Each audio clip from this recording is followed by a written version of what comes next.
don't know why it ended like that, but it ended like that. What is going on, everybody? How has everyone been?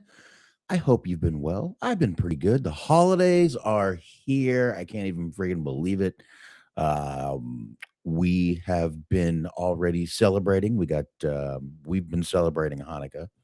Um, Actually, the little bullet-looking thing right behind me here, right over my right shoulder here.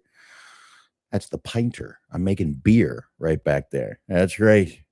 Making my own beer right back there. So we'll see how that works. My wife's got a few more on order for me. And I'm going to see how it works making my own beer. Anyway, folks, I am Boxman. Welcome to Wrestling Outlet. Appreciate everybody joining. I honestly, I don't know where Smark is. He hasn't read the messages yet. Usually if he's going to be a little bit late, he sends me a message. Usually if he's going to be a lot late, he definitely sends me a message. So I'm not 100% sure where old Smark is tonight, but I didn't want to keep people waiting. I wanted to go ahead and kick this bad boy off. So I did. Hopefully Smark will read the messages and pop in. Otherwise, we'll make this a short, sweet episode because I don't have a ton of stuff to get into. I am going to talk a little bit about the Mick Foley thing. I mean, you just can't stay away from it. Going to be talking about Cena's retirement and all that good stuff. So we got plenty of stuff to get into tonight. We'll jump into a little bit of what happened on Dynamite.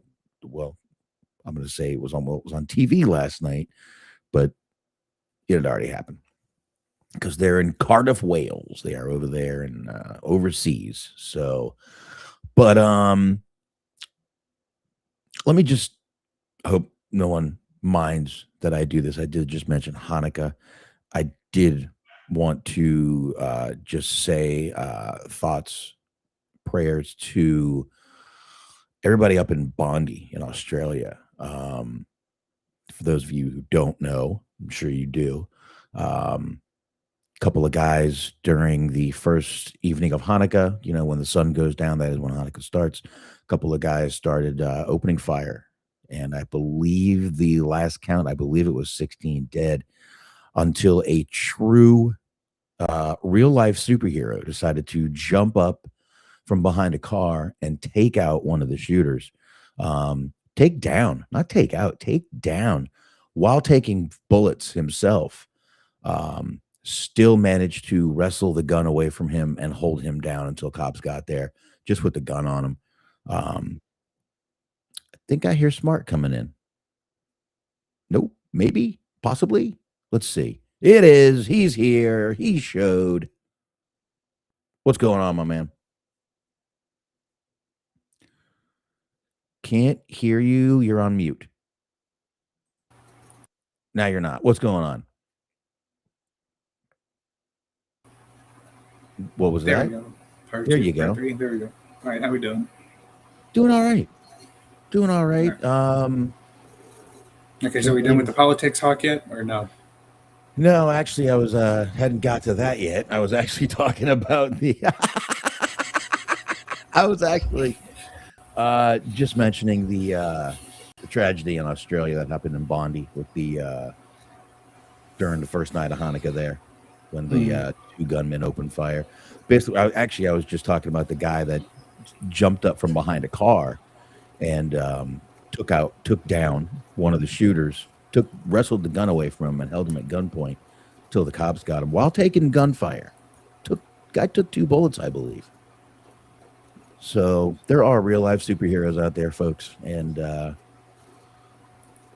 you would never, look at that guy and expect him to do what he did, but that guy's got balls that fucking clank. I'll tell you that right now. So, but yeah, that was a horrible, and unfortunately, there's a ton of horrible stuff that's happened between last week and this week. There were 2 people were killed, 9 injured at Brown University. An MIT professor, a 47-year-old professor, was killed in Boston. I mean, It's tough, man. It's fucking tough. R.I.P. to Greg Biffle too. Did you hear about that? No, what happened? Wait, what? The NASCAR driver, he died in a plane crash. You Well, know, former NASCAR driver. He was a former humanitarian. NASCAR. Like he owned a private jet. He would like apparently. I just learned of this today. He was taking the jet over during Hurricane Helene to like help rescue people that were, stranding or missing or whatever. In the waters. He was helping to rescue them. Wow. I did. I'll tell you the truth. I saw his name, but I was driving around with the wife today. I had to bring her to the doctor, and I didn't like double check what it was. I guess that's what it was. Damn, dude. Fuck, man. All kinds of shit going on. It was him, his wife. I don't recall if other family was involved or not. Fuck, man. That's crazy. That is fucking nuts. Um, wow. All kinds of shit. Now we have to get into another shitty talk. And trust me, Smark, I'm going to be way less political on this than you think I am. Because believe it or not, let's just, you know what? Let's just fucking get into it. I guess let's start off with this. Let's start off with, obviously, on top of what I just talked about, there was another tragedy that happened, I believe, Saturday night or Sunday morning. I don't remember which. But it was Rob Reiner and his wife, Michelle. I believe that's her name. I think that was right. Were found in their home murdered. And people were immediately suspecting the son. I think they were at Conan O'Brien's party on Saturday night. There was an argument. I don't know who it was between, but I think it was between the son, Nick, who looks an awfully lot like Russo. I'm not going to lie. He does. He looks like Russo. Mm-hmm. And, he's had a lot of drug problems in the past, substance abuse problems in the past, mental issues in the past. He's been, he's got some demons. He's a disturbed kid. But they immediately started blaming him. But it was a tragedy. Now, if you're not 100% sure who Rob Reiner is, literally, people called what he did between 1984 and 1992 like the golden streak of movies. These are some of the movies that have resonated with Gen X for years. You've got Spinal Tap, This Is Spinal Tap, Stand By Me, The Princess Bride, When Harry Met Sally, Misery, You Good Men. Rob Reiner was even in a couple of movies, but he directed and produced. But he was Mad Max Belfort. He was Jordan Belfort's dad in The Wolf of Wall Street. He was crazy. He was hilarious in that movie. He was in the movie Primary Colors with Travolta. He wasn't in there very long, but he played a radio host. Izzy Rosenblatt, I believe was his name. So, but Rob Reiner has made some of the most amazing movies. I mean, A Few Good Men, You Can't Handle the Truth. I mean, how many times did that get fucking quoted? People say it and everyone knows what you mean.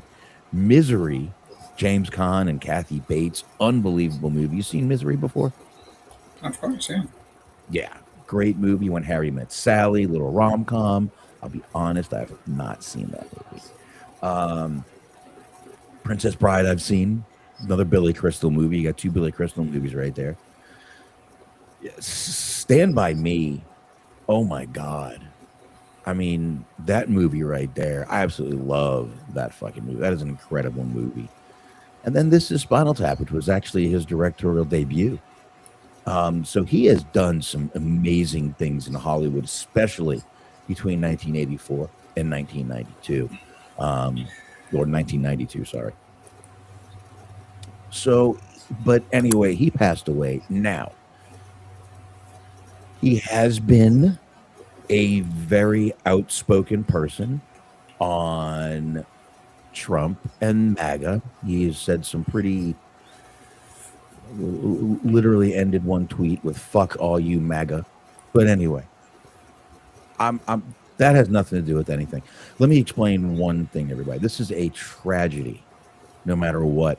I don't care what party he represented. Let me explain something, folks. Tragedy doesn't have a party affiliation. Tragedy is not a Democrat, a libertarian. It is not a fucking Republican. Tragedy is just what it is. It is tragedy, and it can hit any one of us at any time. Doesn't care what you are, who you represent, who doesn't even give a fuck who's president. Tragedy is tragedy, and it sucks. But there is no party affiliation to tragedy, plain and simple. But Trump put out I don't know what they call truth social things. A truth, a social, a truthos. I don't even know. That was pretty. Oh my God, I don't even know what it was. First of all, I was baffled that somebody should have grabbed that fucking phone from him. He never should have put it out. He couldn't help but put himself over in the tweet while also saying that Rob Reiner died because of his TDS. You know, to be honest, it was disgusting. It was a disgusting social media post. I will definitely say that. I will not try to sit here and defend it. I won't even stand here and try to defend it. I will not defend it. But after that, Mick Foley, this is where we bring it back to wrestling. Mick Foley was very upset with the social media post that Trump put out and kind of lost it a little bit on WWE. I'm going to go ahead and read to you exactly what he had said. Give me 1 second here. And let me just, I'll read it first. Okay. He said, his post began with this. While I have been concerned about WWE's close relationship with Donald Trump for several months, especially in the light of the administration's ongoing cruel and inhumane treatment of immigrants, and pretty much anyone who looks like an immigrant, reading the president's incredibly cruel comments in the wake of Rob Reiner's death is the final straw for me. So that was the beginning of it. Now, he's missing the word illegal, but let's not even worry about that. I want to say that I respect what Mick Foley is doing here, 100%. But we're going to finish the rest of this. He says, I no longer wish to represent a company that coddles a man so seemingly void of compassion as he marches our country towards autocracy. Last night, I informed WWE Talent Relations that I will not be making any appearances for the company as long as this man remains in office. So, okay, that's all well and good. Like I said, I respect Mick Foley. A lot of people just say they're going to, oh, fuck this, I'm not working for this company. And then, next week, what are they doing? They're sitting right back with the fucking company doing exactly what they were doing. I respect the shit out of Mick Foley for actually standing up for what he believes in and doing what he's doing. I really do. And he's not, oh, I'll take their money. Oh, that was the wrong one. Not, oh, I'm going to take the money until we, my contract's out. He didn't do that. He basically said he's quitting. He's leaving. And that's great. And obviously I've said 1,000 times, Smark, everyone's entitled to their opinion. Mick Foley 100% is entitled to his opinion. But, and again, I am not defending Trump's social media post or anything, but I daily see multiple people commenting. They hope this president dies. They wish him death. And worse, like dismemberment. I see this on social media. I mean, people were literally dancing and celebrating when Charlie Kirk was murdered live on television. That didn't bother Mick Foley, but this tweet does. And like I said, it was disgusting. It never should have been done. He never should have posted it. Someone has got to be a filter for this man, because that should have been filtered. But like I said, I also respect Mick Foley for actually doing something, not just saying something. So anyway, Smark, go ahead here for a minute. Yeah, I don't know. I'll disagree with what he had to say, but I mean, I understand it because it's one thing after the other with them. There's a lot of things that they've done that has not been the best public relations wise. They fucking have done everything they can to price the middle class and lower middle class out of being able to see their events. They've been fucking trying to use AI to write their storylines. They fucking gentrified Lucha Libre. There's just so many things that's wrong with this company at the moment that just makes it hard to follow them. And it's kind of one of those straw that breaks the camel's back thing. I don't like when any company at all, wrestling otherwise, regardless of the candidate, is like fully makes their political views and like shuts them down people's throats anyway. So I'm fully right there with them on that. No, and like I said, I have no problem. Like I said, I have zero issues with what Mick Foley is doing here. But I mean, there's a few. Listen, depending on which side I don't know, I don't want to say represent, but I guess that's the word, or vote. Well, you know what? Which side you vote for? Why not just say that? Mick Foley's statement is true, false, whatever it is. I believe he's missing a few points. I don't like that he says until I won't work for them. Wait, let me get the exact quote here. Making any appearances for the company as long as this man remains in office. Okay, so that's kind of authoritarian right there, I guess. Okay, so if a Democrat was in office and said this, would it be okay? I'm very confused. Not necessarily. I mean, he said that man specifically. It wasn't really one party or the other, just him in general. Okay. That isn't the way the world works. That's like, I mean, you can say, I'm not going to the restaurant until that fucking cook is gone. That is a choice. That is something that happens. But if Trump is removed, JD Vance gets in office. Does he think it'll be any better? And would he go back to the company? No, probably not. I mean, he didn't say. He said they Trump in particular. Well, okay. See, this would be my test is, okay, if Trump is removed, which he's not going to be, you've got 3 more years of this, folks. It doesn't matter. Y'all got to remember something. He cannot run again. No matter how many times he trolls the left into thinking he's going to run again, because y'all buy into it every time and lose your minds and we laugh. He can't run again. He does not give a fuck at this point. He is totally DGF on what he's doing. He doesn't give a fuck. He can't run again. He's not going to run for office again. He's not going to be VP. I don't care if he jokes about that. The guy's going to be too old. He's going to be too old. It's not happening.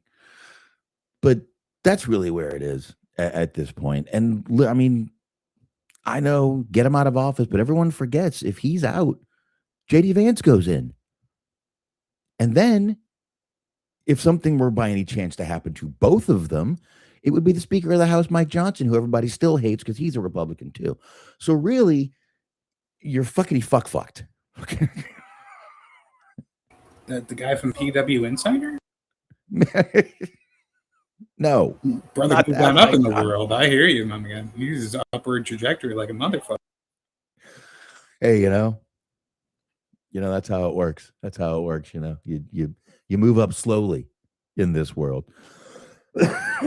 But anyway, once again, I am 100% not defending anything that Trump posted. That was abhorrent, to say the least, to post.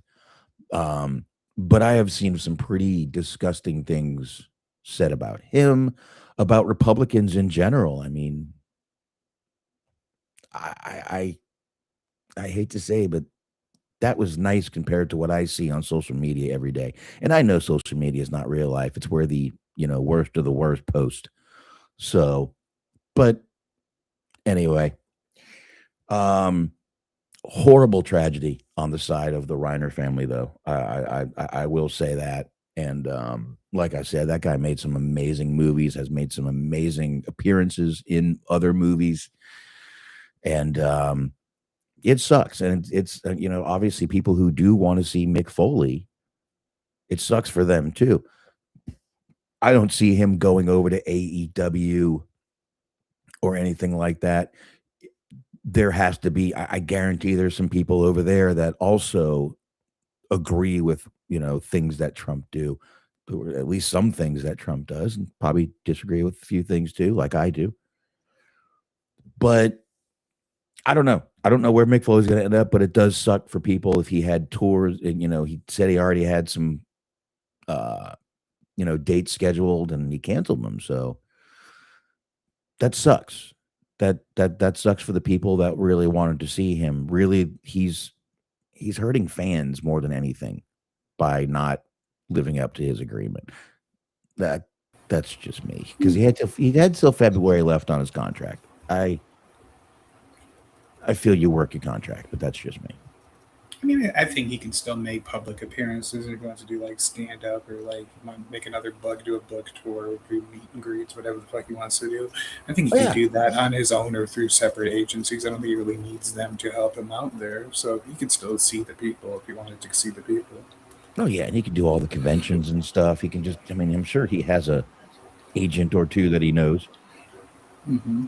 I don't think that would be a problem, but good luck to Mick. I hope he does well outside of WWE. I mean, really, it's not like we've seen him on the television a lot, or even in years, to be honest with you. So, not a big deal. But if you were looking forward to seeing Mick Foley, sorry. And if you were looking forward to still seeing that man John Cena, that ain't happening either. He is now, as of Saturday, retired, and Smark, that did not go over the way they thought it was going to go over. That ending, did it?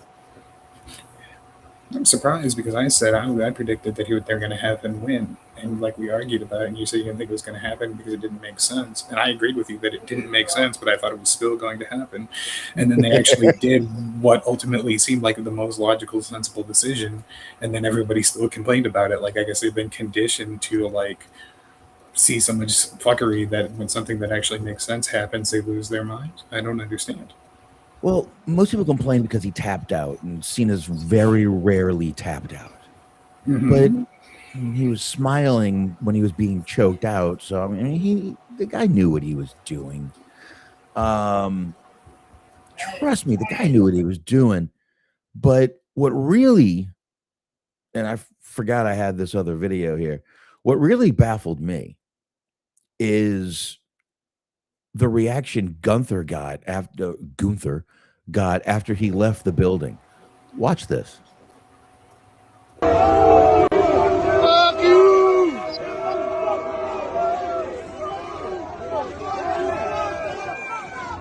Fuck you, Gunther! Fuck you, Gunther! Fuck you, Gunther!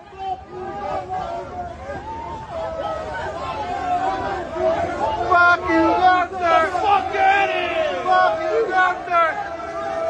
Fuck you, Gunther! Like he's the fucking guy in creative writing these fucking storylines and these endings. Folks, this is like screaming at a fireman for putting out the fire. He did his job.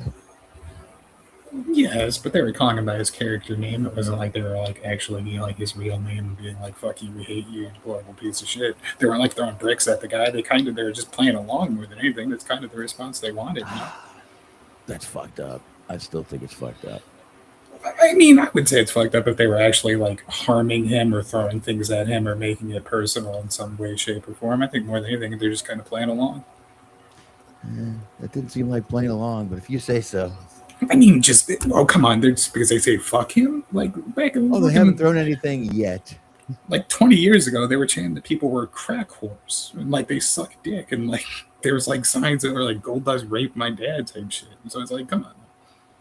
I mean, like a simple fuck you, like fuck you is fuck you. It's not the end of the world. I mean, those were the good old days, Smark. I mean, goddamn right they were. I mean, those were the fucking good old days. Those were the best days of my life. Exactly. It wasn't bad. Oh shit! Easy there, Brian Adams. Another great Canadian. Hero. Another great Canadian. I do like a lot. I like a lot of his songs. Mm-hmm. I mean, you grew up with that shit. I grew up with it. Goddamn easy listening contemporary stations of the 80s. Mm-hmm. Ugh. Well, so they were getting during this match, they got not during the match, during the post show, Triple H got a lot of flack. They were yelling, they were chanting, "You fucked up" at Triple H. They were even chanting AEW at Triple H. They were not happy with Mr. Levesque the other night. But yeah, I mean, I expected Cena to lose. I kind of expected the tap out. He was tapping out for, I mean, think about it. He rarely taps out. And in his last match, he taps out. That's it. Doesn't get pinned. So doesn't really lose, but he loses by a tap out. He's tapping out of the business. He's gone. That's it. I like it. I have no problem with it. I'm sorry. Go ahead. What? No, I was going to say that's what I've seen. Is like basically they were saying that I didn't watch. I'm telling the truth. I did not watch the show. I did not watch the match. Didn't really care, all things considered, to be honest. But I had seen a post that basically was saying that like during the match he escaped a couple of different submissions and he wasn't really in any like real danger. It was more so just symbolic of him just admitting and realizing that it was his time to go. Yeah, exactly. That's exactly what he was doing. You know, and he's been doing a few interviews since then. You know, he's out there in his nice suit. And, I think the real tragedy was that he didn't leave his jorts in the ring. I saw that he left his sneakers and his little wristbands, but he should have left the jorts. No, just I'm gonna leave in his underwear. Underwear, I guess. I mean, he was the one out here walking out like butt ass naked on the Emmys or Oscars or whatever the fuck it was. So it's not outside of his character. Jesus, who the fuck? Jesus Christ! Leave the jorts in the ring. Ooh, that'd be a way to go out. Where was just naked walks out with a fanny pack? Well, yeah, you got to leave the fanny pack. He's keep his dignity. Just walk out with a fanny pack on. Mm-hmm. Shit, dude's in Peacemaker, buck naked. Got a point there. I mean, shit. Second season of Peacemaker, there's an orgy. He allegedly like fucked Amy Schumer for real in that movie, which that poor man deserves hazard pay for that if that's the case. There's no union alive that gives you enough benefits for such things. Maybe. I don't know. But I mean, it's kind of the end of the Cena era. That's it. He's not going to be wrestling in the ring anymore. We may see him come back and hit a move here and there, and that's about it. But no more. No more John Cena. He is retired. And after all the backlash WWE received, the only thing Triple H wanted to make sure everyone knew is that this was the highest grossing arena event in the country. That's what he wanted to do. This was one of their highest grossing events. Folks, we charged the fuck out of you, and we are going to shout it to your face. And you're going to cheer about it because you're a fucking idiot. Like, we Right. gouged the ever-loving shit out of you, and now Yes. let's cheer and clap, and there's confetti that you also paid for. That's right. You right there, front row, you paid 20,000. That's right. You back there, you paid 2. That's right. Goofy-looking inbred asshole on the green shirt. That's right. You. You up there with the nosebleed, you paid 2. Mm-hmm. Holy fuck, man. Well, I mean, this is what I find disturbing about this company at this point in time. The fact that they rub it in your face. They think they're touting something like really awesome. In their mind, they're like, oh, let's put that out there on social media. I think the common folk out there look at that and think just how me and you think. I think the common people out there that get up and go to work, or just the common people out there who actually get out and talk to real people, look at that and go, oh, is this really what you guys think is worth mentioning? I mean, mention it at the goddamn on the conference calls, that's one thing, but you're throwing it in the fans' faces. Oh, this was the highest grossing event. Not just for that, this was the highest grossing event in that arena. Oh man, they had never charged that much for tickets before. Okay. I will say, to be fair, they have been that's something that they've been bragging about since the 80s. Like, every show that they go to, You're every right. big pay-per-view premium live event is, oh, it's the highest grossing attendance because we made up a number. So they've been doing that for the last like 30, 40 years. But now, because everybody knows that they keep charging, like raising ticket prices over and over and over and over again, it's just, I hate to always go back to that word, but it's just bad optics, where it's like, okay, yeah, you highest grossing because you fucking tripled the prices from like a year or two ago. Yeah, I mean, absolutely. And I mean, it's not something, and I have no problem with them touting attendance. That's not a big deal. That's people that wanted to come to your show. That is worth definitely boasting about. But when you start saying how much money you made, it's like walking up to a homeless person and being like, hey, I made 500 in tips tonight. Have a good one.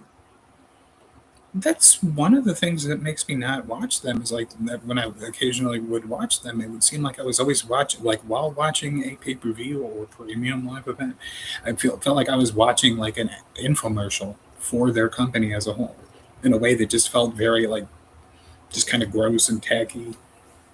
Yeah, exactly. What's going on, High Ridge? Scott, how you doing? Yeah, it's just like, I don't know. I just feel like they're getting, I'm gonna sound like a child here, icky. They're getting icky. It's icky. It's gross almost. But people are, as long as they keep selling out and making these history making gross attendance and all this shit, they're gonna just keep raising the prices until finally they realize they're losing fans. Then they'll probably level them out a little bit. But it's up to you guys. Only way they're going to stop is if you guys make them stop. And you're not, obviously not going to do that. Didn't realize there were so many people out there with just disposable income or credit. People that are just not good at making like prudent financial decisions. No, yeah, fuck it. Let's see what fuck it. Discover will pay $4,000 for our fucking raw tickets. That's what people are doing. Like, I was hearing people talking about they're like, they went to a show like early in the year and they're like still paying it off because they got the tickets on layaway. I'm not trying to put goddamn wrestling tickets on fucking layaway. What type of bullshit is like WWE, AEW, regardless?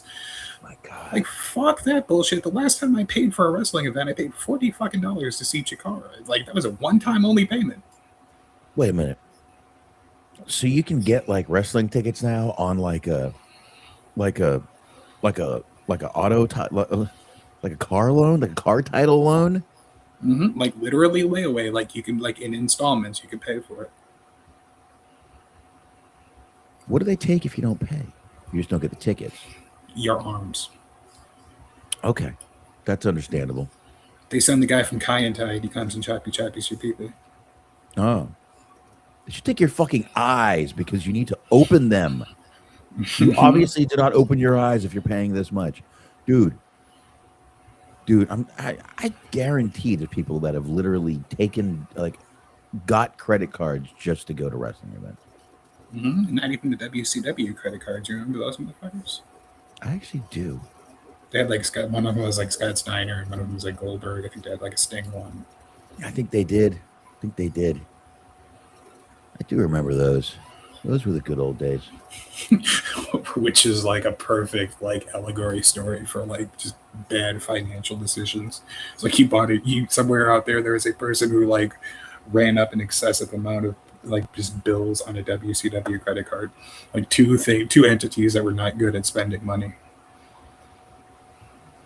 And then when they went out, someone bought all that debt. Mm-hmm. So they were harassed for years probably. They really can only, well, here's the thing.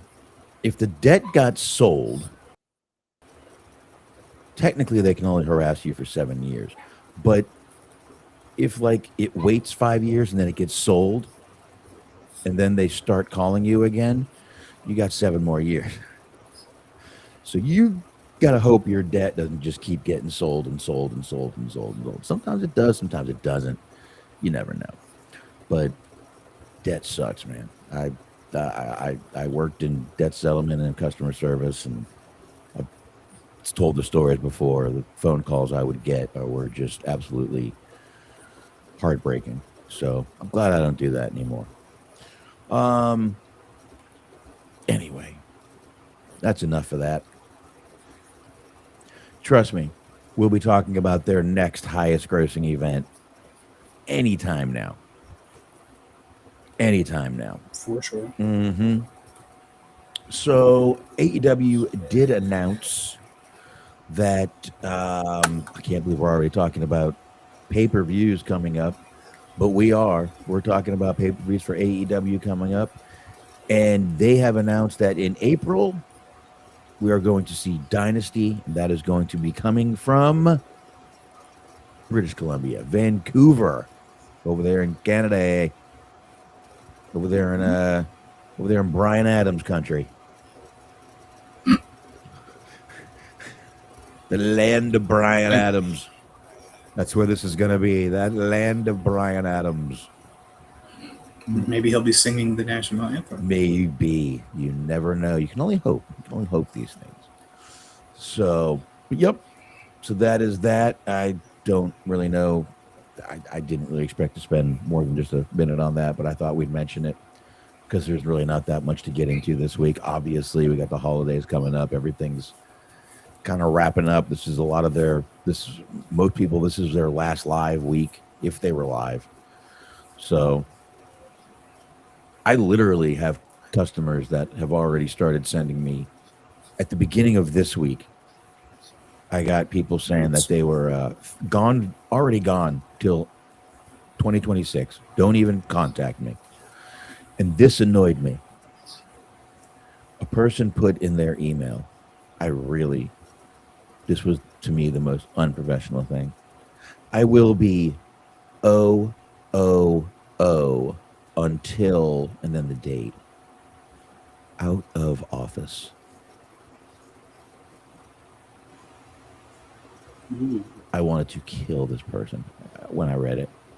I'm like, this is like, are you in high school? I'm like, she having an orgasm in the middle of this? What the fuck just happened? I mean, Mm-hmm. I will be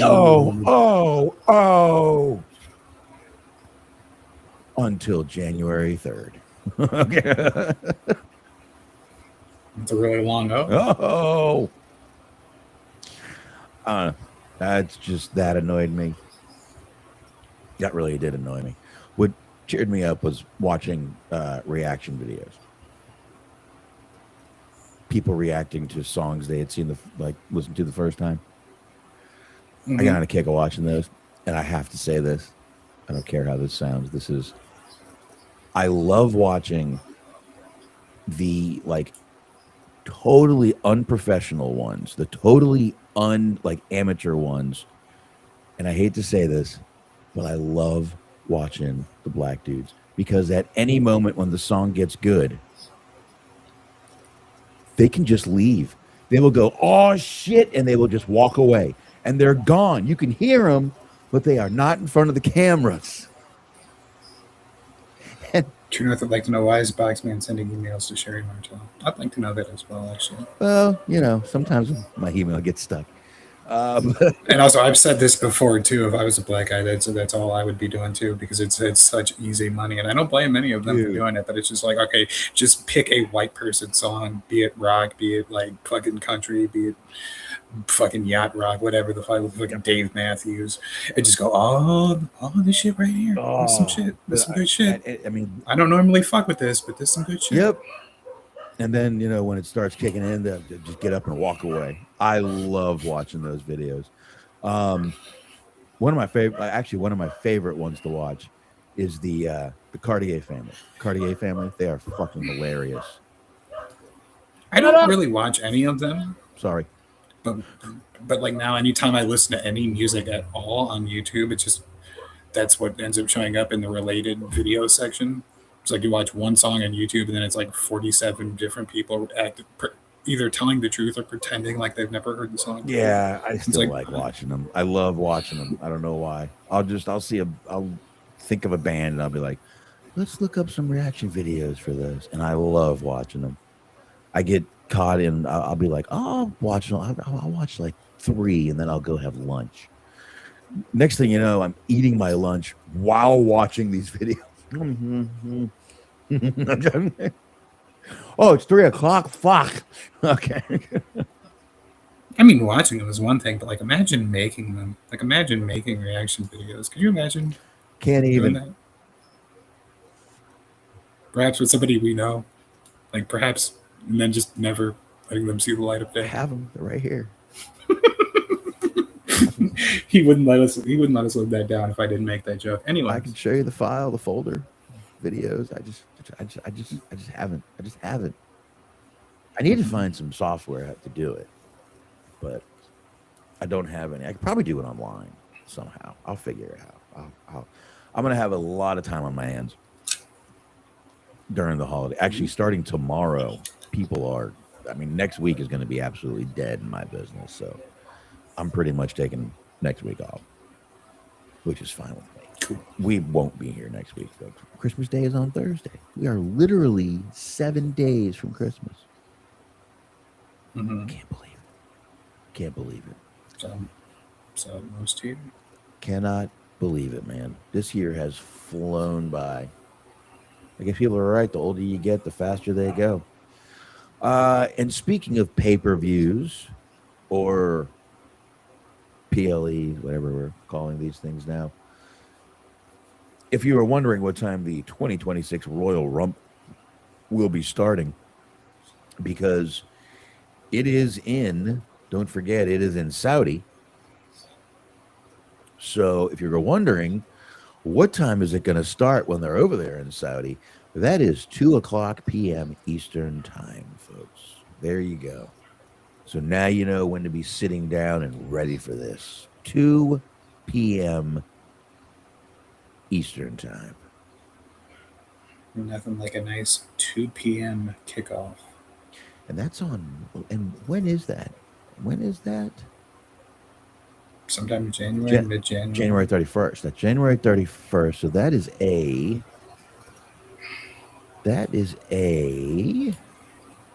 Saturday. So, your Saturdays are fucked if you're watching this show. Mm-hmm. Oh, yeah. 2:00. So there you go. That'll be 10 p.m. over there. And that'll end up being 2 p.m. here. So there you go. Just in case you were wondering. And I know all of you were wondering. So don't even lie to me. Mm-hmm. Don't even do it. It's going to be fucking impossible to keep track of the women's Royal Rumble. like trying to determine like who in the like black latex bodysuit got eliminated and by whom. Well, they can still show their faces. Can they? Yeah, they just have to have everything else covered up. I'm gonna start blurring out the faces too. I wouldn't be surprised. I wouldn't either, but they won't do that. They'll it's appendages like shoulders. Can't show shoulders. That's way too sexy. I hear you. Can't show shoulders. Not even that. I mean, barely an ankle. I mean, what about the youth of today would forever be compromised if you just had an exposed clavicle? Oh, careful now. Mm-hmm. Careful now. Getting crazy there, Smark. Getting crazy. They should like up the stakes on this and just have whoever gets eliminated first in both matches just get beheaded.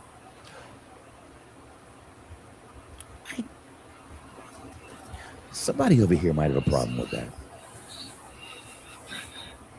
Only one way to find out. I'm just saying. I think there might be a protest, maybe some outcry from America over there. You just have Triple H like take a smiling photo pointing at their corpse. It's like, well, they can't smile back, but I'll smile for them. Oh my God, he would be looking right at it, just pointing at it. I tell you what, Chad Gable gave his life for the highest grossing box office in Saudi Arabia history. You gotta love it. Oh, what's in the box?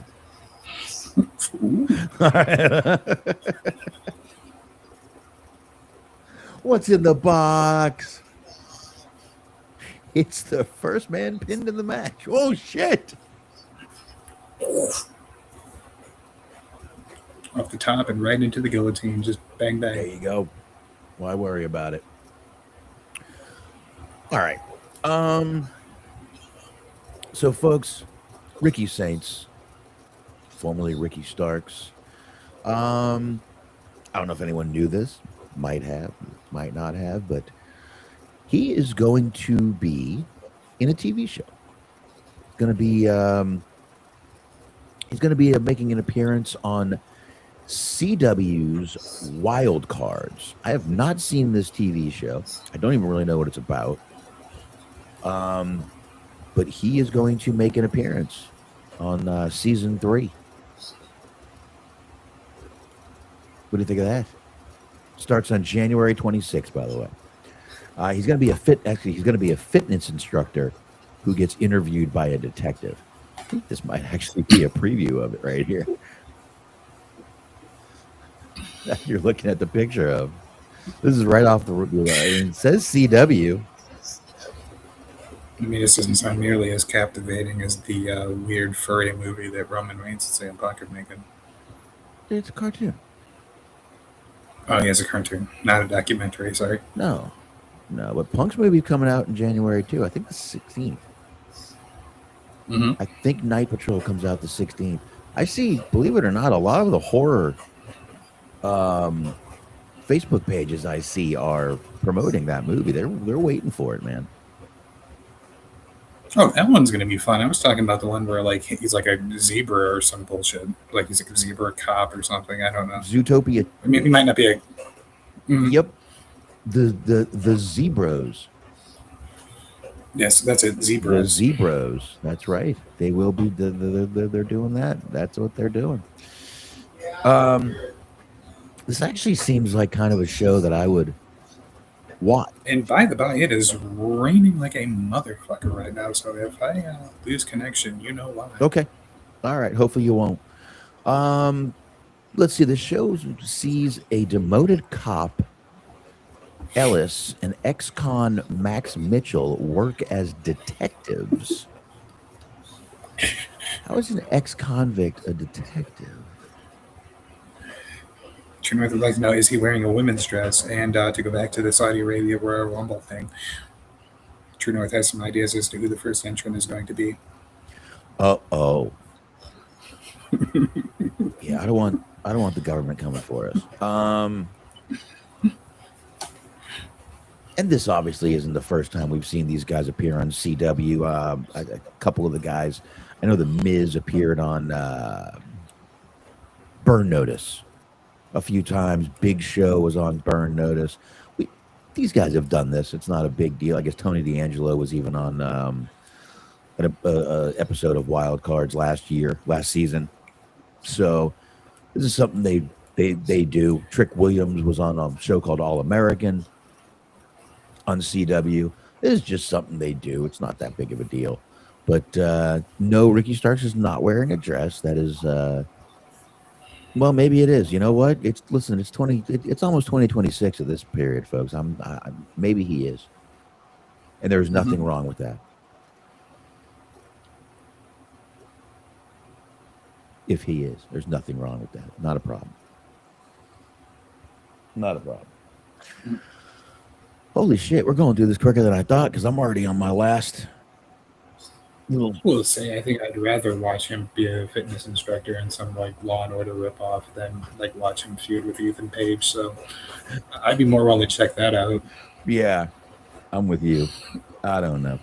I was enjoying Ricky Starks over at AEW, but I just don't really keep up with NXT, so don't really know much about it. I was too, and I was willing to try him in NXT, but then they literally, like, right off the bat, just threw him in a feud with Ethan Page. And said, I don't need to see this.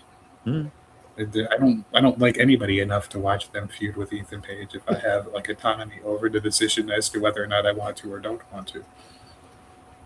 As long as my arms and legs are like still being, I can use them independently of themselves, I'm going to opt out of that. There you go.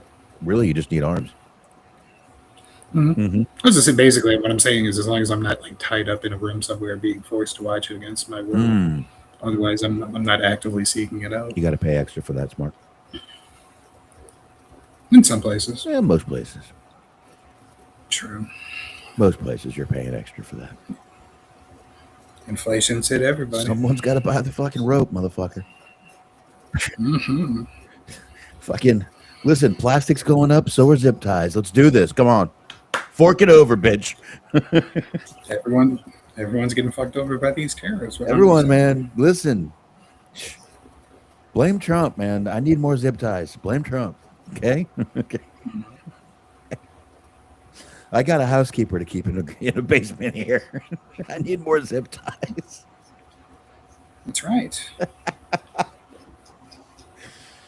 See, I went along with it that time. Okay. So, fuck it. If this is a shorty, it's a shorty. Last week we were talking about the Netflix, Paramount, Warner Brothers, I guess, deals that are happening right now. You got Netflix made a very nice offer to Warner Brothers for just the movie side, and now I forget who was saying it last week, but I believe they were right. The 108.4 billion from Paramount was for full acquisition. I thought it was just for one side. This was for full acquisition of Warner Brothers. So we had been talking about that last week. Smark, you remember? Well, it turns out they do not want to take the offer from Paramount. They feel the offer is inferior. They feel that the Netflix offer represents the best value creating path for shareholders. I got to tell you, I know it's way less, but I think, listen, I'm not speaking for a company here the size of Warner Brothers, but I think what they're looking at here is for the shareholders down the road who they haven't said they're, selling their shares or anything. Netflix puts more eyes on your product right away because they are not a network. They are global. And this is the future of where TV is going to be. I don't think they just want to sell to another, television company. I think they want to go and sell to a company that does, a lot of good and is huge right now and probably is going to be the future of where we watch. I would not doubt if Netflix puts one hell of a monopoly on the TV industry in the next 5 to 10 years. Yay. I mean, can you deny that? No, I mean, it's going to be somebody's going to have a monopoly. I mean, you basically have 2 or 3 monopolies as it is anyway. So it wouldn't terribly surprise me if there was one took over, took the lead amongst the other ones. It wouldn't surprise me either, but I think Netflix is going to be the one. I think they're going to be. I mean, they make movies, they do TV shows, there's nothing. I mean, nothing you can't do over in Netflix, and like I said, it's global. Anyone anywhere can watch your product, and even if you don't have a deal with that place, there's VPNs out there. Anybody can watch anything they want really bad. Let's see. True North says the Paramount offer is a debt deal. Most debt deals end up bankrupting the company that is bought. That might play a role in the decision. Yeah, and actually, I think it was True North last week. He was telling us that it was a full acquisition. It was, yeah. That's Yeah. what you were saying last week. Yeah, I think it was. You were correct, sir. I told you I might be wrong. That happens all the time, and I am now admitting I was wrong. It happens. But this is going to be interesting to find out where this goes from here. I think Netflix is going to be the one to get this deal, and I think that's going to happen. I 100% think it's going to happen. My God, are they going to own a shitload of fucking brands? And I mean, DC, I think I said it was DC they would own all that stuff. Yeah, and it's under the Warner Brothers umbrella. Yeah, it's going to be unbelievable what they get a hold of. So we'll see what happens. But I mean, they could also take all those and start making movies right away. There could be some movies that they were having trouble, that Warner Brothers was having trouble getting distribution and stuff for. They wouldn't have that problem anymore. This is distribution. This is direct distribution. So, I don't know. We'll have to just see what happens with that. I think we're done with that. But, actually, no, we're not on our last thing. I have one more thing that we're going to talk about. And that is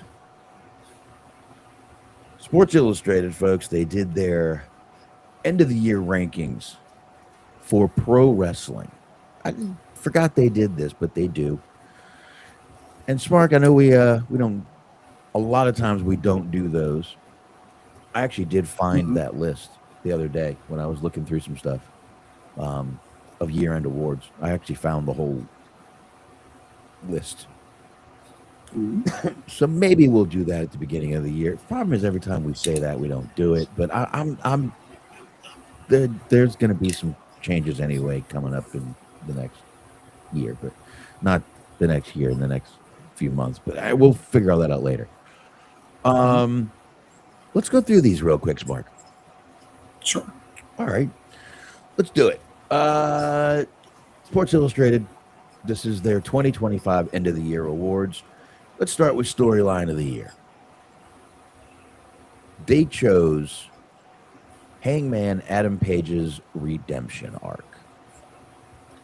We've been watching it, kind of coming back on AEW. Him and Swerve have even made up a little bit over the time and all that stuff. So I like that. I like that one. Rivalry of the year, Hangman Adam Page and Jon Moxley.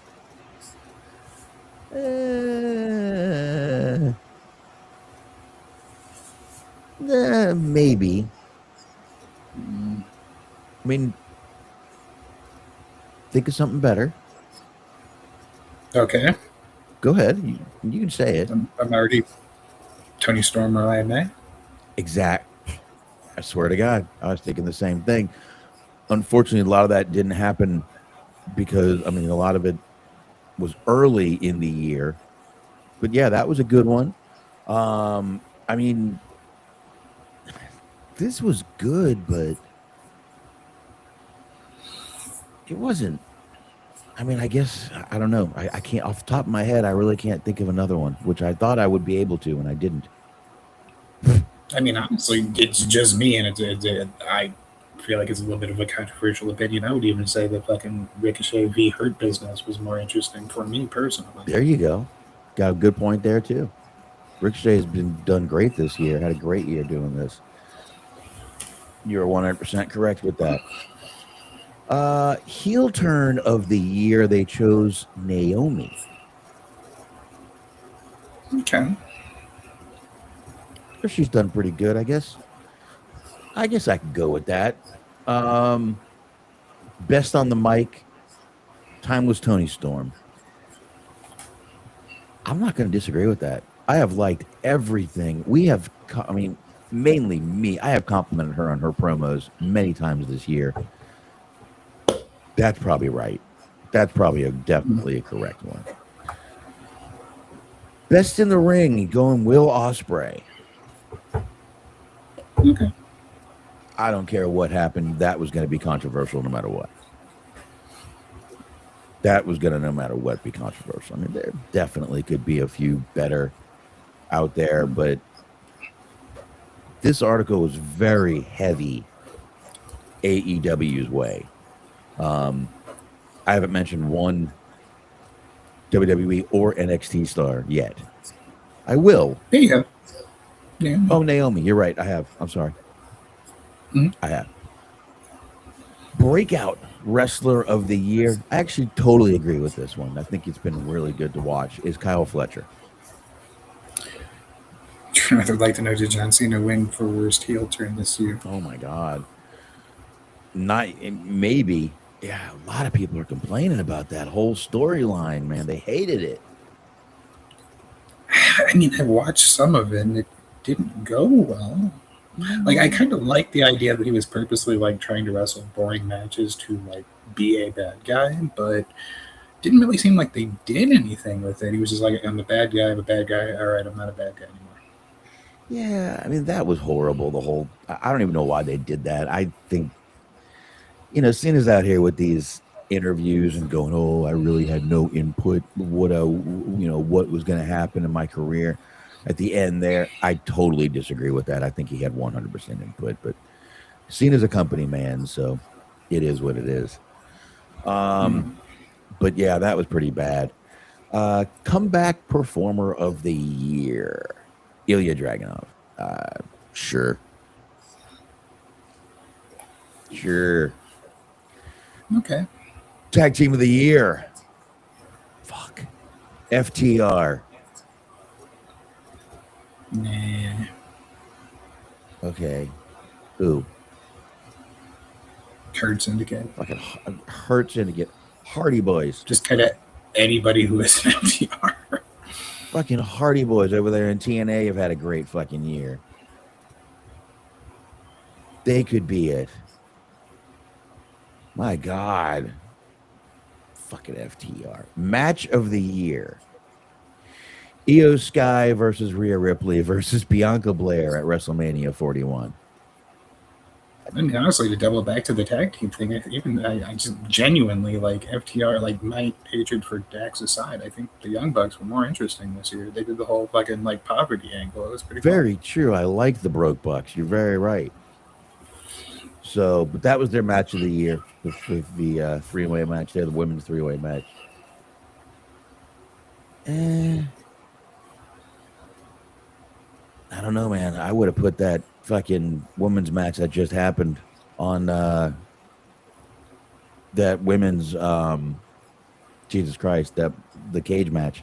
Blood and Guts. Blood and Guts. I would have put that on here. You can make a case. I would have put that on here. That was fucking awesome. Show of the Year. AEW's Double or Nothing 2025. All right, whatever. Female Wrestler of the Year, none other than Mercedes Moné, who is finally starting to lose some of her belts. Thank God. Male Wrestler of the Year, they put Hangman Adam Page. And, for a minute there, I was like, oh, come on. I mean, it's way better. And then I'm sitting there going, he's really had a good year. Yes. Championship. Been in some great storylines. So yeah, I think they might be right on that one. Promotion of the year, they went with AEW. And the Legacy Award went to John Cena, just to give John Cena something. That was it. That was Sports Illustrated 2025 Pro Wrestling Awards.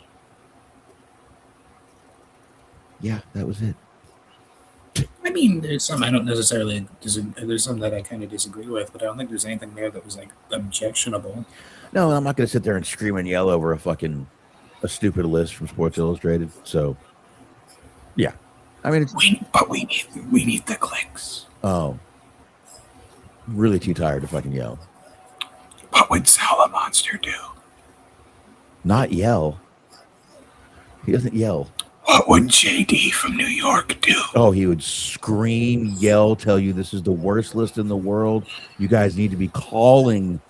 You guys got to be calling. Your congressman. You guys should be calling Sports Illustrated. Tell them how bad they suck. Fuck these motherfuckers. These pieces of shit motherfuckers. God damn it. You guys you won't even believe what I heard today. You won't believe what I heard today. I heard from a source they changed the chicken in catering. Fucking call WWE those pieces of shits they are and tell them, go fuck yourselves. Everyone gets stirred up over this. God damn it. Nice. That's what he would do. What kind of chicken is it? Okay. Rotisserie. Oh, I love a good rotisserie chicken. Well, the problem is it's not a good rotisserie. It hasn't been seasoned in anything. There's no like lemon pepper or herbs or anything like that. It's fine. Throw some salt in that bitch. I'm good. Okay. Salt, little hot sauce. I'm out of here. Storyline of the year was who killed Hulk Hogan was Brooke. I don't think she would give a fuck enough to do it, to be honest with you.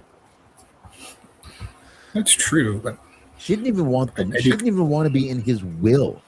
She didn't even care about the money.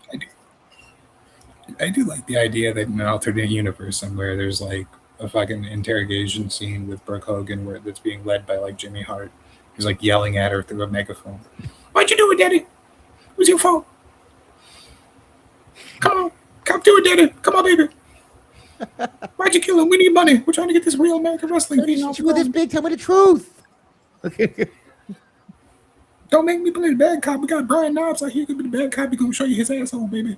Oh God, I can get lost in there. Mm-hmm. It's a maze. It's a corn maze. Oh my God, it's gigantic. It's like Vince McMahon went in there. They're gonna be holding the next Survivor Series in there. Next time y'all ask how the fucking Nasty Boys got a push, just reference that. Push it and pull it. Just reference that picture and let your imagination fly. It is now canon that Brian Knobs' asshole got squeezed out by fucking Pat Patterson. Oh, Jesus. Mm-hmm. Let the record show. The record showed none of us knew Pat Patterson was gay until Legends House. Oh my God, motherfucker! I don't want to hear anybody say that Roddy Piper's not a good actor. That motherfucker had to pretend for a solid 20 minutes that he didn't know the most obvious secret in history. Oh my God, secret that everyone knew. Like I've said before, Jim Ross literally on air said, "Guys, he's single." When Pat Patterson was dancing in the ring one day, the fucking everyone knew. Oh God, I had no clue you were a pee-pee puffer. I had no clue about that. God damn it. No clue. I mean, I don't care. You can be out there just going, oh, dick, dick, dick, dick, dick, dick, dick, dick, dick. Don't bother me none. Don't hit on me. Mm-hmm.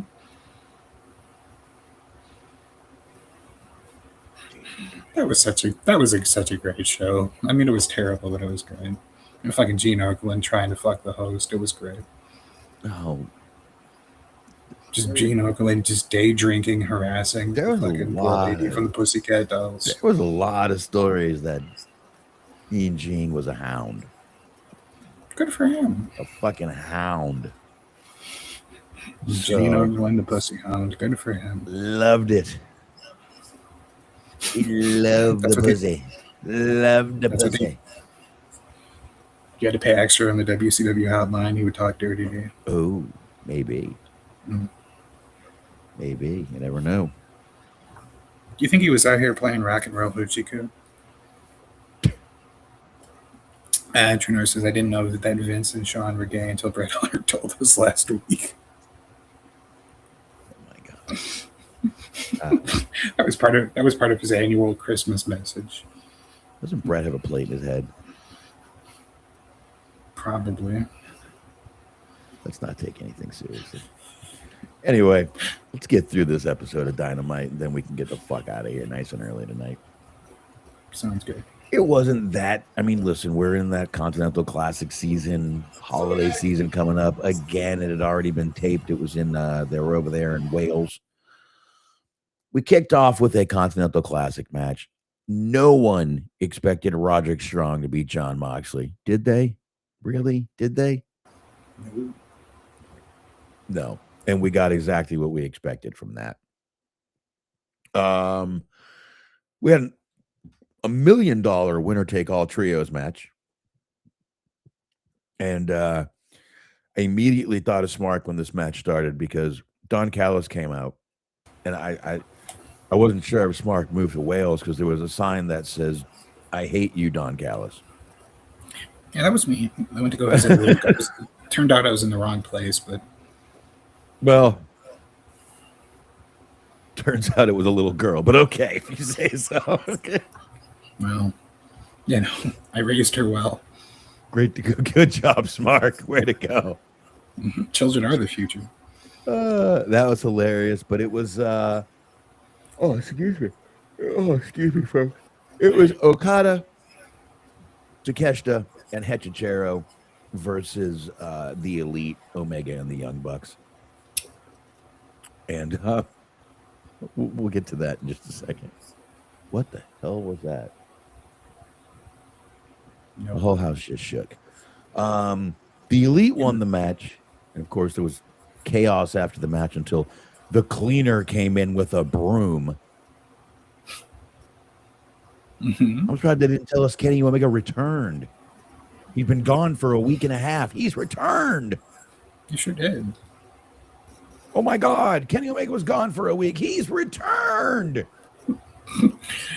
They should get like JR like doing a call, just like, oh my God, he's back, and then you just air it every week. I don't know, man, but if I ever have to get a job again, every morning I come in, I'm just gonna go, I've returned.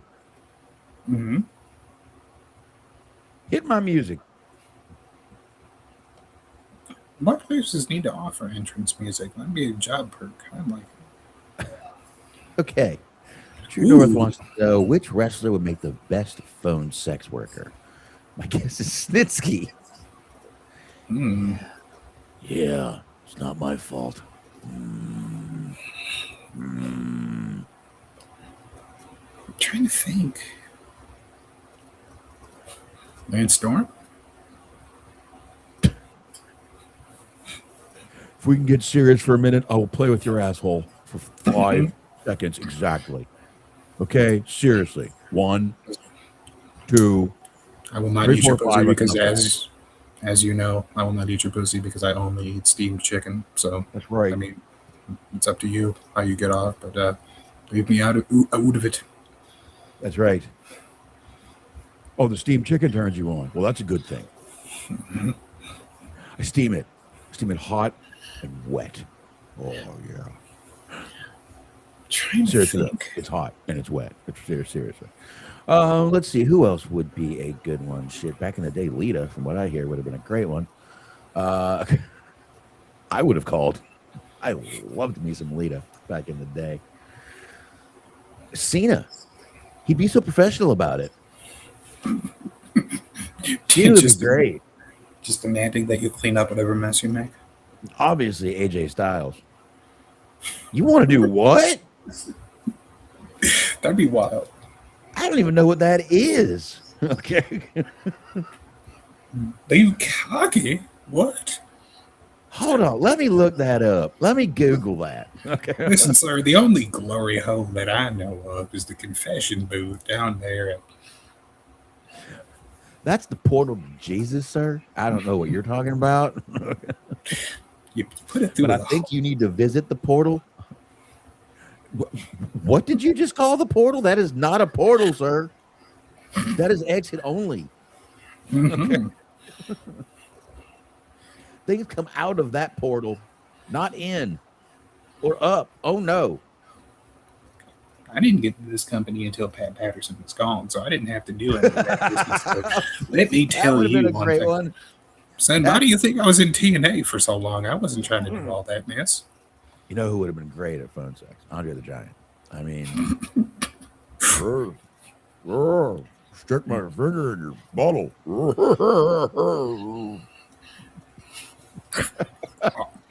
I regret to inform you, fisting won't be possible. It It wouldn't kill you. Oh no, don't want that. No. Hogan, be a good one. Well, let me tell you something, brother. Let me tell you what I can do to you, brother. Brother. Hogan would not be a good one. Tell you what, let me tell you what Heather Clem can do. Okay. As we know, Hogan's dirty talk was not all that good. It spiraled into something that was far different than what was intended. There was a lot of slurs thrown in there, and it just was unsafe. Ma'am, you seem to have an accent, and boy,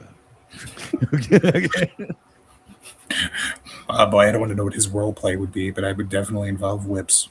and did you just say child instead of child? Okay. You're not going to ask me anything, dude. You're going to ask me something, or you're going to get out of my body, brother. Motherfucker. I was sitting there with your pants hanging out, your underwear's hanging out. All right, you know what? We should probably stop this now before we get to. That was bad already. All That was roads bad. lead back to Hogan being a racist. All roads. Okay. So we had a contract signing between Samoa Joe, Hangman, and Swerve, which they were all talking. The lights went out. I figured, oh shit, it's Sting. That'd be wild. It wasn't, though. It was the return of MJF, who had a fresh haircut and who went into the ring, and It looked fucking terrible, too. it just looked like he did it himself before the show. I'll be honest with you. It looked like he did it himself before the show.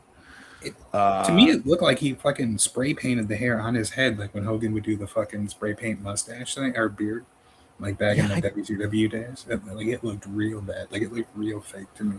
I think he got some plugs, but How are you like 26 years old and you've already lost all your hair? Like, I don't understand. dude, bad genes, man. Shit happens.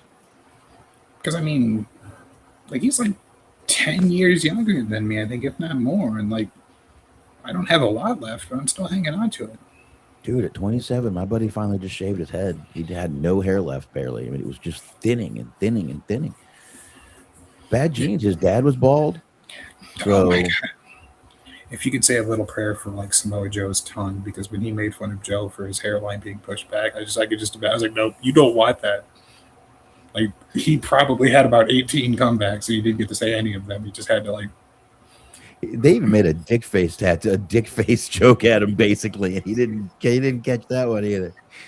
But I thought MJF did well here. He came back. He pretty much schooled these three guys in the ring, held his own at least.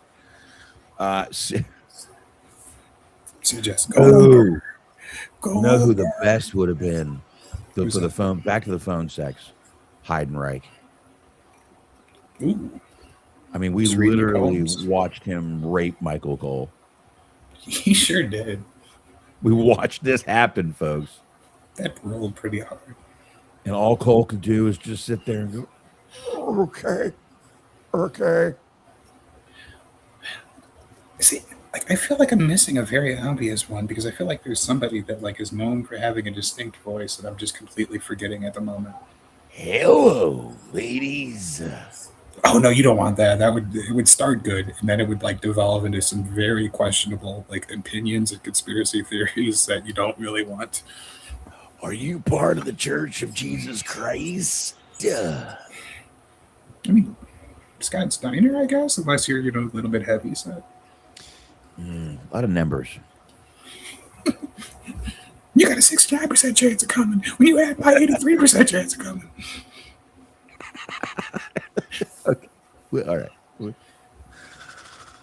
Okay. Oh my. So I like how of all MJ, topics, this was the one that I spent the most time on. yes, of course it was. I mean, this is us. This is us.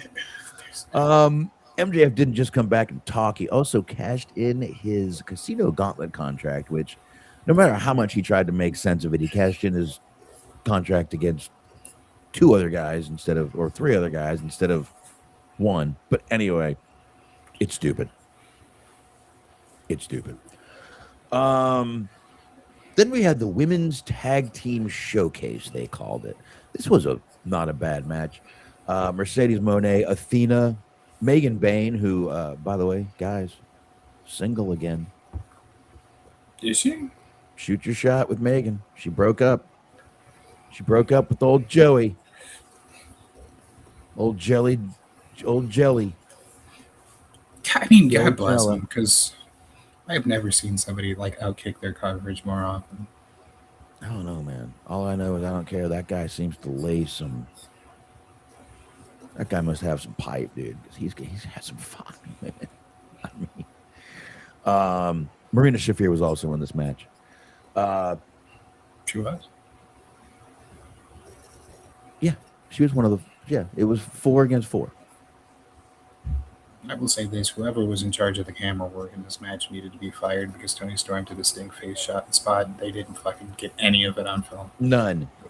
And this was actually, and they were against, as you just mentioned, Timeless Tony Storm and Mina Shirakawa, and the Babes of Wrath, your current champions. And Monet did make after the win, the heels won this one, and Mercedes and Athena made it clear they're coming for the AEW Women's Tag Team Championships. So there you go. Then we had another match, another Continental Classic match, which was Kyle Fletcher versus Pac. This is kind of a homecoming for Pac right here. Coming back to his area, if you will, his hometown. And dude, I'm telling you, Pac looks fun. I don't know how that guy at his height can keep getting bigger. But son of a bitch, if he doesn't keep getting bigger, that guy is huge right now. Mm-hmm. Just absolutely massive. He looks like an action figure. Like how anytime they make the action figures, regardless of like who they make it for, they always make them like super jacked. Like the fucking Tommy Dreamer action figure had the 6-pack. It's like, come on now. But yeah, he just looks like a fucking action figure. Like his muscles have muddy, fucking ripped. Tommy Dreamer's, I'm sure he's had a 6-pack of this, of beer. This fucking shotgun and Mountain Dews. That's how you do it, man. That's how you do it. Like I said, Pac took this win, and there you go. So that was another Gold League win for him. Then we had the Dynamite Diamond Ring Battle Royal.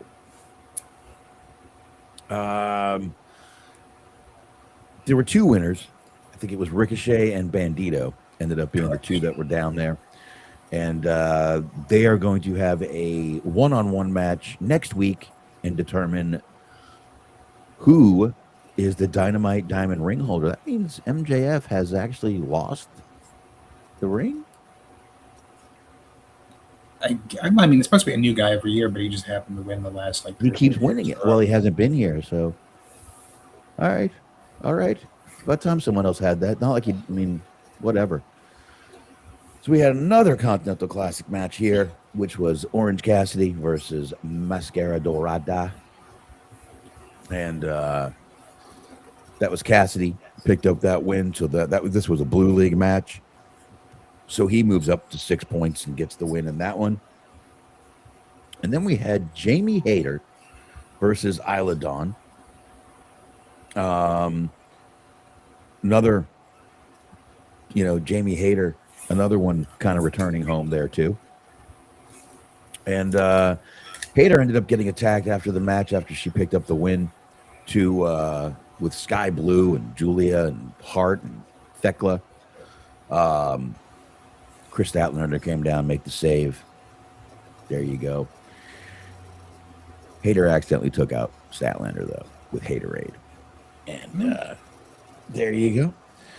And the last match was for the AEW World Tag Team Championship. It was FTR, who we've already talked about tonight, going up against the Bang Bang Gang, and it was Juice Robinson and Austin Gunn. FTR, of course, retained against those guys. There was no way they were going to lose. Didn't really feel like a main event. This felt like something you would see to start the show, to me. So, I don't know. But again, I mean, like I said, this is the holiday. And well, it was kind of weird because they did Dynamite and Collision together. So yeah. Ended, and that was, they used the Battle Royal. The Battle Royal was the end of Dynamite, and then it became Collision.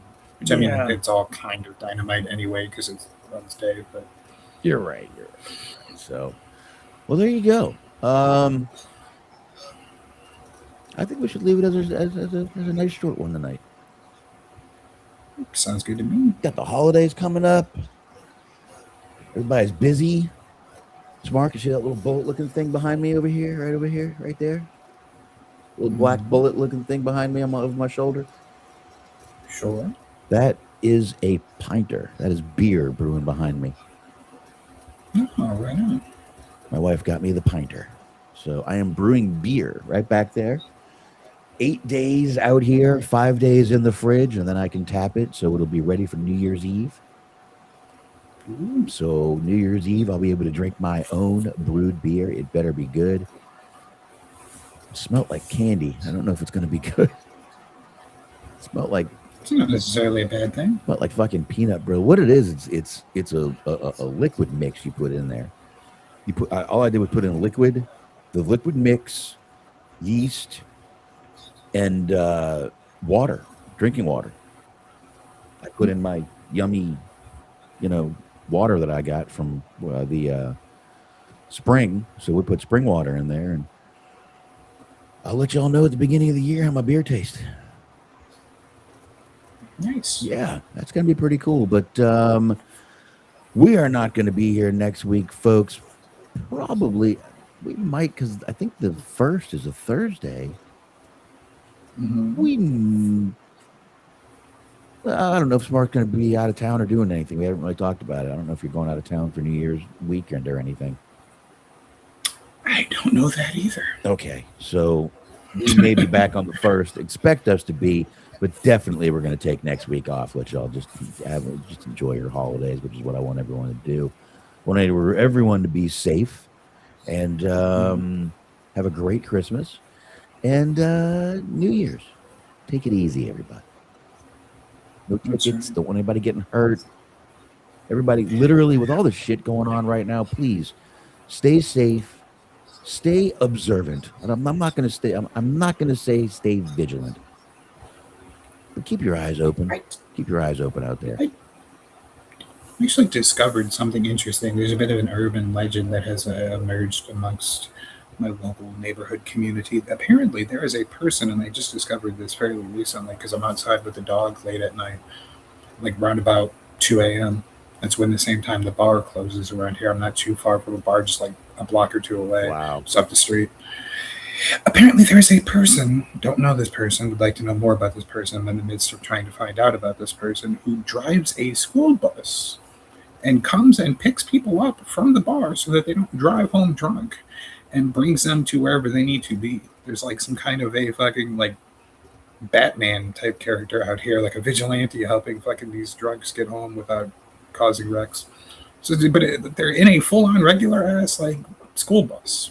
So it's weird. That's fucking awesome. Yeah, it's kind of interesting. I'd like to know more about this person, but That's so far great. all I could just put together is that like every night, like about 2 a.m, some guy in a school bus just rides around bringing drunk people home. I actually watched all the Batman movies over the weekend. There were all 10 of them. Not crazy about the new Batman. Let's see. True North says, Merry Christmas, Happy Hanukkah. And I don't know, his message cuts out somewhere after that. Not sure. You lost connection I with think the that's all I message? said. The message lost Yeah, connection. that's right. Yeah, not all of it sent. It must have been some weird issue with the Wi-Fi. And thank you, Packers, for the Happy Hanukkah we have been celebrating. That's how I got my pinter back there, my little beer maker. Really, Hanukkah's about my kids, really. And again, we celebrate Christmas. We don't take that from them. So they're getting a lot of stuff this year, man. A lot of stuff. They're having a good Christmas, and we're gonna go from here. We're gonna go up to my sister's. Nice 3-hour and 10-minute drive. We're gonna do that. So they're gonna get gifts there. Oh, it's gonna be such a long day. And I thought I was gonna be able to sleep tomorrow. No. Got to be at my daughter's school at 8:30. No rest for the wicked. No, for the fucking weary. Me, the What weary. he actually says is Merry Christmas, Happy Hanukkah, and remember that the Bears still suck. I will be inclined to temporarily agree with that for the sake of when yesterday they put out the team president, Kevin Warren, who, if you cannot see my underneath my username here, says fuck Kevin Warren, because they threatened, they're currently in the midst of threatening, they're trying to build a new stadium. They threatened to relocate to Northwest Indiana because they're not able to successfully extort the taxpayers of Chicago for an additional, like, I think it's $2 million or something of that nature. It's some really fucking exorbitantly high number. Because as it turns out, your average citizen would rather, pay for food and medical bills and electricity than to piss away a large number of money on a sports stadium. Who'd have thunk it?